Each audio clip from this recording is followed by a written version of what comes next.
Oprah to Bannon to his alleged vulgar comment about Africans. Yeah, that one. President Trump has jumped from one bombshell headline to another this week. But there's a force stalking Trump behind all of this distraction, and that force doesn't seem to be letting up. Special counsel Robert Mueller has reportedly told President Trump's legal team that he's likely to ask for an in-person interview with the president. The president's attorneys are reluctant to let him sit for open-ended, face-to-face questioning without clear parameters. Would you be willing to meet with him without condition? Certainly I'll see what happens, but when they have no collusion and nobody's found any collusion. We heard the words "no collusion" from the president by our count 8 times within about a minute and a half. Collusion, collusion, collusion, collusion, collusion, collusion, collusion, collusion.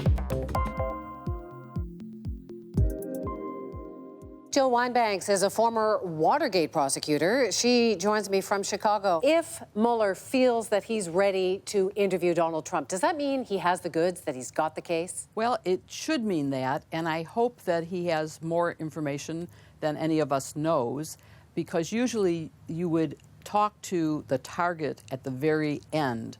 You want to make sure you have details that you can question him about and that you could use as a way to show that he isn't telling the truth. The reports are that the focus of the investigation would be, or of this interview, would be obstruction of justice, that would be the charge. Is that what you're hearing? What are you hearing? Yes, obstruction seems to be the clearest case. And right now there is a pretty strong case for obstruction. But there is also a very logical case for them to look at conspiracy with Russia. There are so many meetings that went unreported, and it's impossible for me to believe that the people who were having these secret meetings with the Russians didn't tell the president, that he was unaware of it. But the case for obstruction is very clear. Many of his own actions are obstruction. So his reaction, as always, is he did nothing wrong. There was no collusion. I think over and over he keeps saying no collusion. Why is he saying that? He thinks that if he says it often enough, it will make it true. But it's also interesting, he has said no collusion hundreds of times now, but he has never said no obstruction. Isn't that interesting? I'm hearing that collusion isn't actually a charge, that it's more likely to be conspiracy. So is he sort of setting us up? Is this semantics? Well, if he's smart enough, it might be semantics. There is no crime called collusion. It would have to be a conspiracy to obstruct something. It could be conspiracy to interfere with our election. It could be a conspiracy to violate the hacking laws of America. But there is no such thing called collusion. Can President Trump refuse? Can he just say no thanks? Can he plead the fifth? Can he get out of this? He can plead the fifth. Every American citizen has that right. However, that would be politically extremely dangerous for him. It would be the end politically for him. He cannot refuse to testify. He can say, I'm not coming in voluntarily.